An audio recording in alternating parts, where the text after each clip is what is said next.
she's known as a girl to those who are free. J'espère que vous allez bien, moi pour ma part ça va super.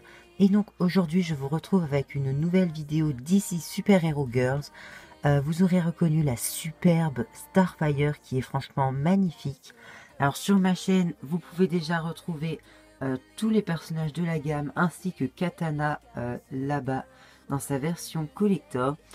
Aujourd'hui je vous retrouve donc comme je l'ai dit avec Starfire que j'ai trouvé à Cora au prix de 25 € à peu près. D'ailleurs dédicace à Star99 car c'est grâce à toi que nous avons su où la trouver.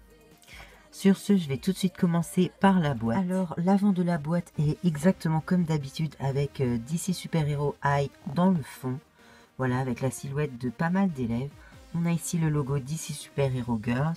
Le magnifique artwork de Starfire que je trouve vraiment super bien fait.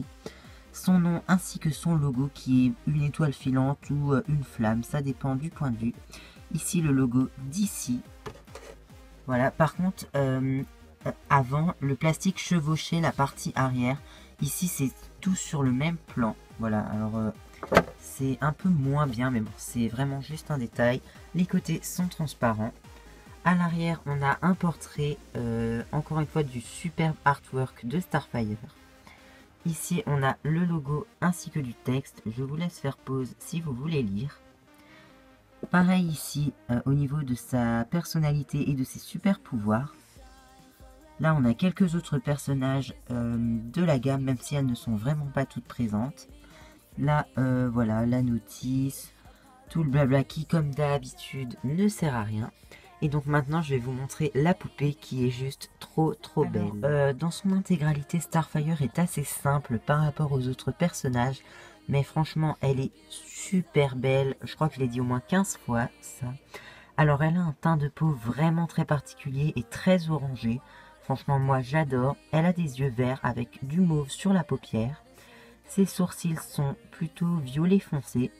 Ses lèvres sont, je dirais, assez roses. Même si on peut voir quelques teintes violettes, mais je crois pas que vous allez voir grand-chose. Au niveau de ses cheveux, je trouve que c'est la DC avec la meilleure qualité de cheveux. Donc, ils sont orange, un peu méchés de rouge et avec du jaune. Au niveau de l'arrière de la tête vers l'intérieur. Ils sont vraiment longs, ils arrivent plus bas que le bassin et franchement ils sont d'une qualité excellente. Ensuite donc pour les articulations, elle est articulée comme toutes les DC au niveau des coudes, des poignets, de la tête, du buste, de la jambe et du genou. Donc ses mains sont en position d'attaque. Au niveau de sa robe, elle a une robe violette assez simple. Donc à l'avant, on a des espèces de petits dessins qui représentent des flammes argentées. Voilà, à l'arrière, il n'y a rien, il y a une démarcation, ça c'est assez dommage. Les finitions en bas sont argentées, tout comme au niveau du col. Elle a une ceinture grise avec une pierre précieuse verte au centre, tout comme ici sur sa poitrine au niveau de ses épaulettes, voilà, qui sont en plastique et qui me rappellent les dragons. Je ne sais pas si c'est fait exprès, mais pour moi je vois une espèce de dragon, c'est très bizarre. Donc elles sont très sympas, elles font un peu médiéval je trouve, donc en totalement violette, vraiment super chouette. Ensuite elle a des gantelets, je vais essayer de vous montrer, du moins ici c'est un côté avec les sangles entre guillemets. Macro, merci. On peut voir qu'ils sont plutôt abîmés. Et ensuite, de l'autre côté, elle a encore une fois un émeraude. Oui, un émeraude. J'ai eu peur de dire n'importe quoi. Ensuite, elle est livrée avec une petite boule de feu. Alors moi, je l'ai disposée comme ça. Après, elle est censée aller s'emboîter dans la main de Starfire. Je trouve pas ça spécialement joli. Et en plus... j'ai récolté pas mal de témoignages qui démontrent que la main reste généralement coincée. Du coup, je préfère cette position. Ça fait vraiment comme si elle créait la boule de feu et qu'elle s'apprêtait à la lancer. Ensuite, la seule chose qui va moins bien par rapport à d'habitude, je vais mieux vous montrer, ce sont ses chaussures. Alors en fait, ce sont des bottes hautes violettes, sans talons et qui sont très simples, je trouve. Il n'y a aucune couleur dessus. C'est assez dommage. On peut voir quand même qu'il y a des espèces de motifs taillés comme une sangle ou des rayures ici.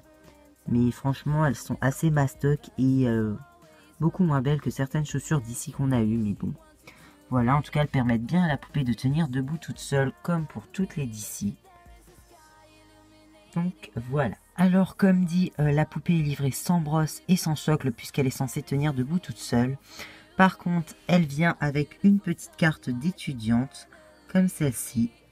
Alors franchement, ça prouve que Mattel change un peu son budget parce qu'elle est totalement nulle par rapport à ce qu'on a déjà eu. C'est un bout de carton tout simple qui ne brille même pas, contrairement à ce qu'on a eu. Cependant, on a un joli petit artwork qui vient plus de la série animée. Mais voilà, je suis pas fan. On a son nom, le logo, le site, etc. Mais franchement, c'est beaucoup moins bien que ce qu'on a eu. Mais bon, on peut pas tout avoir. La poupée est déjà sublime, on va pas se plaindre. Et donc voilà tout le monde, cette vidéo est terminée. J'espère qu'elle vous aura plu. J'attends vraiment vos avis sur Starfire. Franchement, elle est trop canon. Moi, je la trouve trop belle. Je trouve que Mattel est vraiment très balèze pour représenter les personnages dans la gamme DC Super Hero Girls, parce qu'on reconnaît vraiment bien le personnage de Starfire si vous connaissez un peu les DC Comics. Sur ce, j'attends vraiment vos commentaires comme je l'ai dit. Je vous fais de gros bisous et je vous retrouve très vite pour de prochaines vidéos. Bye!